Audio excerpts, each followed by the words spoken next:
ഏവർക്കും നമസ്കാരം. ഒക്ടോബർ 2, 3 എന്നീ തീയതികളിലായി ഈ വർഷത്തെ രണ്ടാമത്തെ സൂര്യഗ്രഹണം നടക്കുകയാണ്. ഈ വർഷത്തെ ആദ്യത്തെ സൂര്യഗ്രഹണം നടന്നത് ഏപ്രിൽ 8 തീയതി ആയിരുന്നു. ഒക്ടോബർ 2 തീയതി രാത്രി ഇന്ത്യൻ സ്റ്റാൻഡേർഡ് സമയം 9:13 സൂര്യഗ്രഹണം ആരംഭിക്കും. തുടർന്ന് 3 തീയതി പുലർച്ചെ 3:17 അവസാനിക്കുകയും ചെയ്യും. രാത്രി നടക്കുന്ന ഈ സൂര്യഗ്രഹണം ഭാരതത്തിൽ ദൃശ്യം ആകില്ലെങ്കിലും അതിന്റെ പ്രഭാവം പ്രകടമാകും എന്നത് തീർച്ചയായ ഒരു കാര്യമാണ്.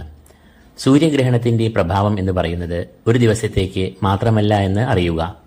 പൊതുവെ സൂര്യഗ്രഹണത്തിന്റെ പ്രഭാവം ആ ഗ്രഹണവാരം നിൽക്കും എന്നാണ് പറയുക.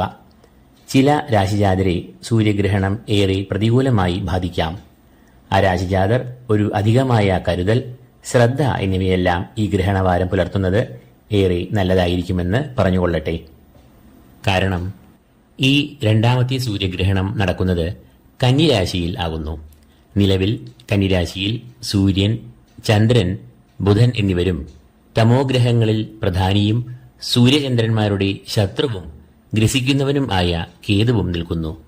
കേതുവിന്റെ കോണിൽ നിന്ന് നോക്കിയാൽ സൂര്യചന്ദ്രന്മാരെ മർദ്ദിക്കുവാൻ കെൽപ്പുള്ളവൻ എന്നാണ് രാഹുകേതുക്കളെ നവഗ്രഹ പുരാണങ്ങളിലും സ്തോത്രങ്ങളിലും വിശേഷിപ്പിക്കുന്നത്.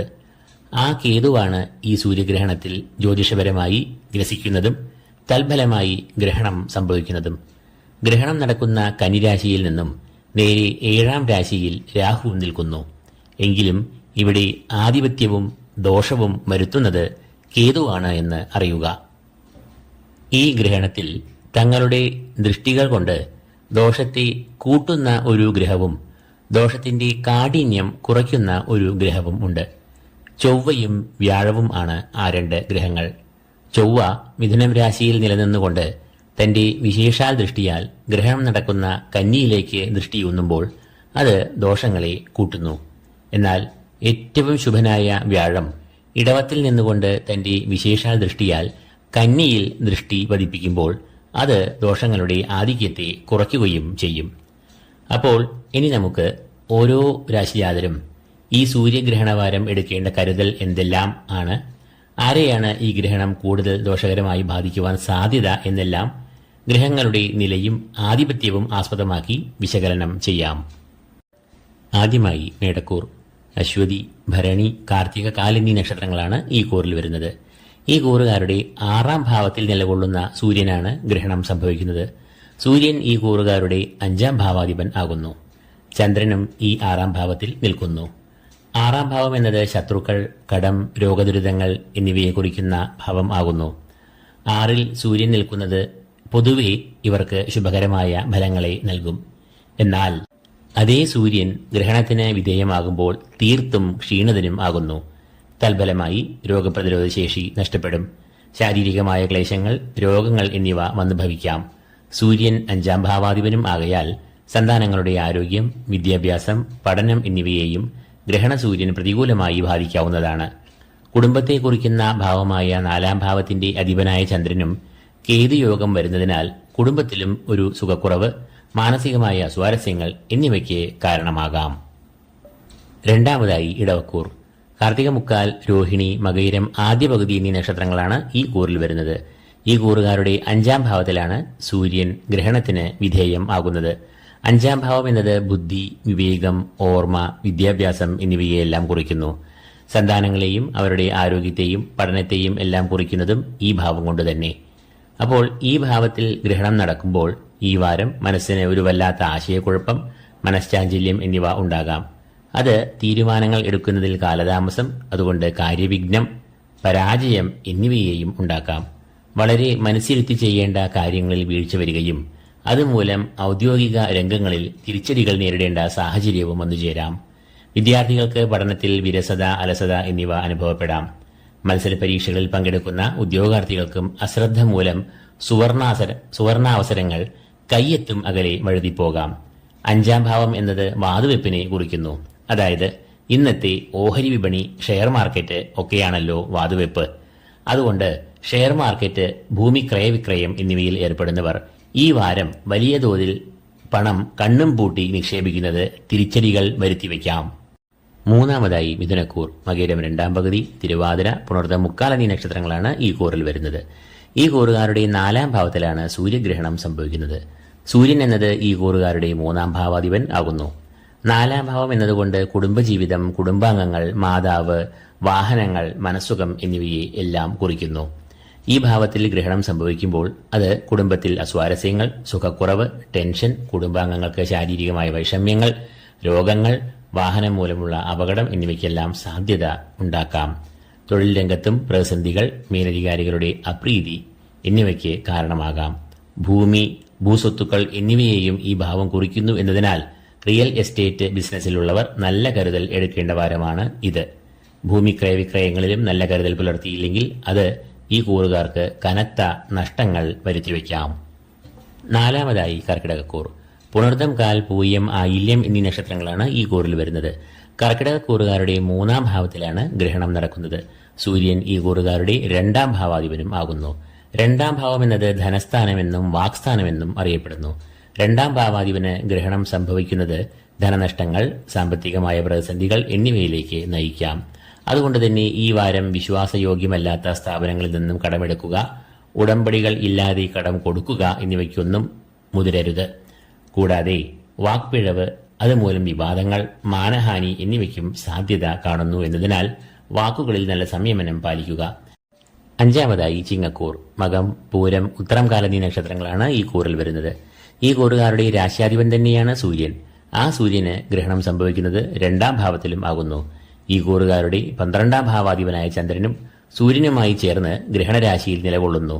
രാശ്യാധിപൻ രാശിജാതർക്ക് ആരോഗ്യം, രോഗപ്രതിരോധ ശേഷി, ശാരീരിക സുഖങ്ങൾ എന്നിവയെ എല്ലാം നൽകുന്നു.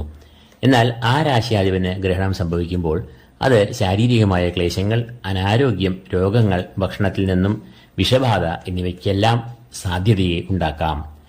2-ാം ഭാവത്തിൽ ഗ്രഹണം നടക്കുന്നു എന്നതിനാൽ അത് സാമ്പത്തികമായ വലിയ പ്രതിസന്ധികൾ, ബിസിനസ്സിൽ നഷ്ടങ്ങൾ, അപ്രതീക്ഷിതമായ ചെലവുകൾ എന്നിവയ്ക്കും സാധ്യത കാണുന്നു. 2-ാം ഭാവം എന്നത് വാക്സ്ഥാനത്തെയും കുറിക്കുന്നു എന്നതിനാൽ വാക്പിഴവ് കൊണ്ട് ഈ സമയത്ത് ശത്രുക്കൾ, കലഹം എന്നിവ ഉണ്ടാകാം. അതിനാൽ നല്ല മനസ്സംയമനം പാലിക്കേണ്ട സമയമാണ് ഇത്. ധനക്രയ വിക്രയങ്ങളിൽ ഏറെ ശ്രദ്ധയും പുലർത്തണം. 6-മതായി കന്നിക്കൂർ, ഉത്തരം മുക്കാൽ, അത്തം, ചിത്തിര ആദ്യ പകുതി എന്നീ നക്ഷത്രങ്ങളാണ് ഈ കൂറിൽ വരുന്നത്. ഈ കൂറുകാരുടെ ജന്മത്തിൽ തന്നെയാണ് ഗ്രഹണം സംഭവിക്കുന്നത്. സൂര്യൻ എന്നത് ഈ കൂറുകാരുടെ 12-ാം ഭാവാധിപനും ആകുന്നു. ജന്മരാശിയിൽ ഗ്രഹണം നടക്കുമ്പോൾ അകാരണമായ ഭയം, ആശങ്കകൾ, മാനസിക സംഘർഷങ്ങൾ, പിരിമുറുക്കങ്ങൾ, മനഃശാഞ്ചല്യം, ആശയക്കുഴപ്പം എന്നിവ എല്ലാം ഉണ്ടാകാം. അത് വിപരീതമായ ചിന്തകളായി ഉടലെടുക്കാം. കൂടാതെ കർമ്മമേഖലയിലും ബിസിനസ് മേഖലയിലുമെല്ലാം പ്രതിസന്ധികൾ, തിരിച്ചടികൾ, അസംതൃപ്തി എന്നിവയും ഉണ്ടാകാം. 7-മതായി തുലാക്കൂർ, ചിത്തിര 2-ാം പകുതി, ചോതി, വിശാഖം, മുക്കാൽ എന്നീ നക്ഷത്രങ്ങളാണ് ഈ കൂറിൽ വരുന്നത്. ഈ കൂറുകാരുടെ 11-ാം ഭാവാധിപനാണ് സൂര്യൻ. ആ സൂര്യൻ നിലവിൽ ഈ കൂറുകാരുടെ 12-ാം ഭാവത്തിൽ സഞ്ചരിക്കുന്നു. ഈ കൂറുകാരുടെ കർമാധിപനായ ചന്ദ്രനും ഗ്രഹണരാശിയിൽ സഞ്ചരിക്കുന്നു. 12-ാം ഭാവം എന്നത് നഷ്ടങ്ങളുടെ ഭാവം എന്നാണ് അറിയപ്പെടുന്നത്. ചെലവുകൾ, ദൂരയാത്രകൾ, ദുരിതങ്ങൾ, വീഴ്ച എന്നിവയെല്ലാം ഈ ഭാവത്തെ കൊണ്ട് ചിന്തിക്കാം.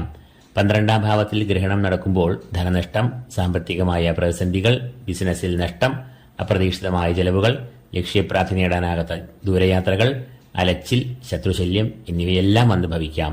നേത്രരോഗം, ശാരീരികമായ ക്ലേശങ്ങൾ എന്നിവയ്ക്കും 12-ൽ ഗ്രഹണം നടക്കുമ്പോൾ ഉണ്ടാകാം. കർമാധിപനായ ചന്ദ്രനും ഗ്രഹണരാശിയിൽ നിൽക്കുന്നു എന്നതിനാൽ തൊഴിൽ രംഗത്തും അപ്രതീക്ഷിതമായ പ്രതിസന്ധികൾ, വീഴ്ചകൾ, മേലധികാരികളുടെ അപ്രീതി എന്നിവയ്ക്ക് വഴിവെക്കാം. 8-മതായി വൃശ്ചികക്കൂർ, വിശാഖം, കാൽ, അനീഴം, തൃക്കേട്ട എന്നീ നക്ഷത്രങ്ങളാണ് ഈ കൂറിൽ വരുന്നത്. ഈ കൂറുകാരുടെ 11-ാം ഭാവത്തിലാണ് സൂര്യഗ്രഹണം നടക്കുക. ഈ കൂറുകാരുടെ 10-ാം ഭാവാധിപനാണ് സൂര്യൻ, അതായത് ഇവരുടെ കർമാധിപൻ. കർമാധിപനായ സൂര്യന് ഗ്രഹണം സംഭവിക്കുമ്പോൾ ഇവർക്ക് തൊഴിൽ രംഗത്ത് പ്രതിസന്ധികൾ, ദോഷം, പാകപ്പിഴകൾ എന്നിവ ഉണ്ടാകാം. നിർണായകമായ കാര്യങ്ങളിൽ വീഴ്ച കൊണ്ട് തൊഴിൽ രംഗത്ത് അധികാരികളുടെ അപ്രീതി ഉണ്ടാകാം. 11-ാം ഭാവത്തിന് ഗ്രഹണം വരുമ്പോൾ അത് സാമ്പത്തികമായ പല തടസ്സങ്ങളെയും പ്രതിസന്ധികളെയും സൃഷ്ടിക്കാം. ധനക്രയവിക്രയങ്ങളിൽ വളരെ ഒരു ശ്രദ്ധ ഇവർ പാലിക്കണം. അഷ്ടമത്തിൽ സഞ്ചരിക്കുന്ന ചൊവ്വയുടെ ദൃഷ്ടി ഗ്രഹണരാശിയിൽ പതിയുന്നു എന്നത് ഏറെ ദോഷകരം ആകുന്നു. അത് ശാരീരികമായ വൈഷമ്യങ്ങൾ, രോഗം, വീഴ്ച, അപകടം എന്നിവയ്ക്ക് കാരണമാകാം. അതിനാൽ ഡ്രൈവിംഗ്, വാഹനയാത്രകൾ, അസമയത്തുള്ള യാത്രകൾ, സാഹസിക യാത്രകൾ എന്നിവയിൽ വളരെയധികം കരുതൽ ഈ കൂറുകാർ പുലർത്തുക. 9-ാമതായി ധനുക്കൂർ. മൂലം, പൂരാടം, ഉത്രാടം, കാൽ എന്നീ നക്ഷത്രങ്ങളാണ് ഈ കൂറിൽ വരുന്നത്. ഈ കൂറുകാരുടെ 10-ാം ഭാവത്തിലാണ് സൂര്യഗ്രഹണം സംഭവിക്കുന്നത്. 10-ാം ഭാവം എന്നത് കർമ്മം, തൊഴിൽ എന്നിവയെ എല്ലാം കുറിക്കുന്നു. സൂര്യൻ എന്നത് ഈ കൂറുകാരുടെ 9-ാം ഭാവാധിപനും ആകുന്നു. 9-ാം ഭാവം എന്നത് ഭാഗ്യഭാവം എന്നും അറിയപ്പെടുന്നു. ഭാഗ്യഭാവാധിപനായ സൂര്യന് ഗ്രഹണം സംഭവിക്കുമ്പോൾ അത് ഈശ്വര കടാക്ഷത്തിനും ഭാഗ്യത്തിനും ഭംഗം വരുത്തുന്നു. തൽഫലമായി കർമ്മവിഘ്നം, പരാജയം എന്നിവയെല്ലാം സംഭവിക്കാം. കർമ്മഭാവത്തിൽ ഗ്രഹണം സംഭവിക്കുന്നു എന്നതിനാൽ തൊഴിൽ രംഗത്ത് തടസ്സങ്ങൾ, പ്രതിസന്ധികൾ, വീഴ്ചകൾ, ദുഷ്കീർത്തി എന്നിവയ്ക്കെല്ലാം സാധ്യത ഉണ്ട്. 8-ാം ഭാവാധിപനായ ചന്ദ്രനും കേതുയോഗം സംഭവിക്കുന്നതിനാൽ ശാരീരികമായ വൈഷമ്യങ്ങൾ, അസ്വാസ്ഥ്യം, അകാരണമായ ഭയം, ആശങ്കകൾ എന്നിവയ്ക്കും സാധ്യത കാണുന്നു. 10-ാമതായി മകരക്കൂർ. ഉത്രാടം, മുക്കാൽ, തിരുവോണം, അവിട്ടം, ആദ്യ പകുതി എന്നീ നക്ഷത്രങ്ങളാണ് ഈ കൂറിൽ വരുന്നത്. ഈ കൂറുകാരുടെ 9-ാം ഭാവത്തിലാണ് ഗ്രഹണം സംഭവിക്കുന്നത്. സൂര്യൻ ഈ കൂറുകാരുടെ 8-ാം ഭാവാധിപൻ ആകുന്നു. 7-ാം ഭാവാധിപനായ ചന്ദ്രനും ഗ്രഹണരാശിയിൽ നിലകൊള്ളുന്നു.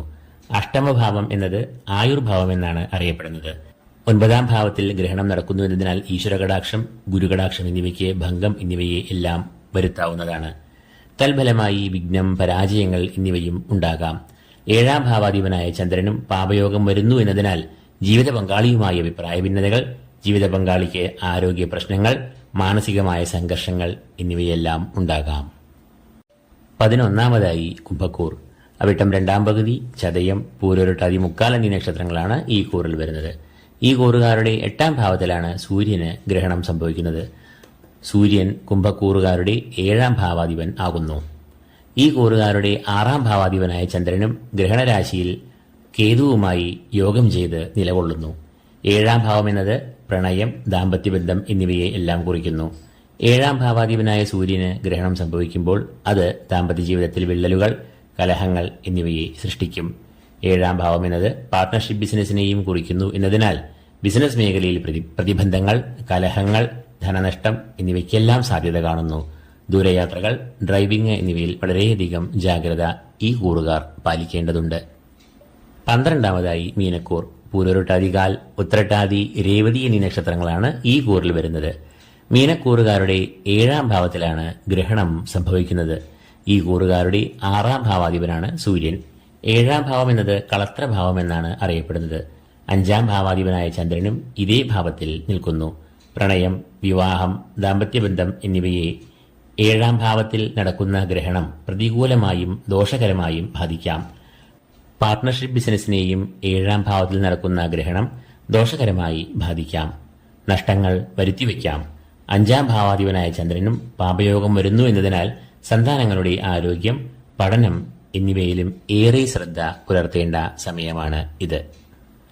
അപ്പോൾ ഒക്ടോബർ 2-ാം തീയതി ബുധനാഴ്ച രാത്രി 9:13 തുടങ്ങി ഒക്ടോബർ 3-ാം തീയതി വ്യാഴാഴ്ച പുലർച്ചെ 3:17 അവസാനിക്കുന്ന ഈ സൂര്യഗ്രഹണത്തിന്റെ പ്രഭാവം അഥവാ ഫലങ്ങൾ ഒരു ഗ്രഹണവാരം, അതായത് ഒരാഴ്ച വരെയും ബാധിക്കാം എന്നതിനാൽ മേൽപ്പറഞ്ഞ രാശിക്കാർ തങ്ങളുടെ ഏത് ഭാവത്തിലാണ് ഗ്രഹണം എന്ന അന്ധകാരം ബാധിക്കുന്നത് അവിടെ ശ്രദ്ധ ചെലുത്തണം. സൂര്യഗ്രഹണം കാര്യമായ ദോഷങ്ങളെയും പ്രതികൂലമായ ഫലങ്ങളെയും വിതയ്ക്കാതിരിക്കുവാൻ വ്യാഴത്തെയും വ്യാഴത്തിന്റെ അധിഷ്ഠാന ദേവതയായ മഹാവിഷ്ണുവിനെയും നന്നായി ധ്യാനിക്കുക. കൂടാതെ വാക്കുകൾ, പ്രവർത്തികൾ എന്നിവയിൽ നല്ല സംയമനം, അച്ചടക്കം എന്നിവ പുലർത്തുക. 8-ാം ഭാവവുമായി ഗ്രഹണത്തിന് ബന്ധം വരുന്നവർ ആരോഗ്യത്തിൽ ഏറ്റവും ശ്രദ്ധ പുലർത്തുക. അപകടങ്ങൾ വരാതെ നോക്കുക. ഗ്രഹണം ധനഭാവമായ 2-ാം ഭാവവുമായി ബന്ധം വന്നാൽ അവർ സാമ്പത്തികമായി നല്ല അച്ചടക്കം പാലിക്കുക. ധന ക്രയവിക്രയങ്ങളിൽ ഏർപ്പെടാതെ ഇരിക്കുക. 7-ാം ഭാവവുമായി ഗ്രഹണത്തിന് ബന്ധം വരുമ്പോൾ അവർ ദാമ്പത്യ ജീവിതത്തിൽ അച്ചടക്കം, സംയമനം, വിശ്വാസ്യത, കൂറ് എന്നിവയും പുലർത്തുക. ഗ്രഹണത്തിന്റെ ഫലം ഒരു വാരം വരെയും നിൽക്കും എന്നതിനാൽ പ്രാർത്ഥനയായാലും ജീവിതചര്യയിലെ ക്രമങ്ങൾ ആയാലും അത് ഒരു വാരം തുടരണം എന്ന് ഒരിക്കൽ കൂടി വിനീതമായി ഓർമ്മപ്പെടുത്തുന്നു. ഈ വീഡിയോ നിങ്ങൾക്ക് പ്രയോജനപ്രദമായി തോന്നിയാൽ ഈ വീഡിയോ ലൈക്ക് ചെയ്യുക. കൂടാതെ ഈ ചാനൽ സബ്സ്ക്രൈബ് ചെയ്യാത്തവർ സബ്സ്ക്രൈബ് ചെയ്യുക. ഏവർക്കും ഈശ്വരകടാക്ഷങ്ങൾ നേർന്നുകൊണ്ട് നിർത്തുന്നു. നന്ദി, നമസ്കാരം.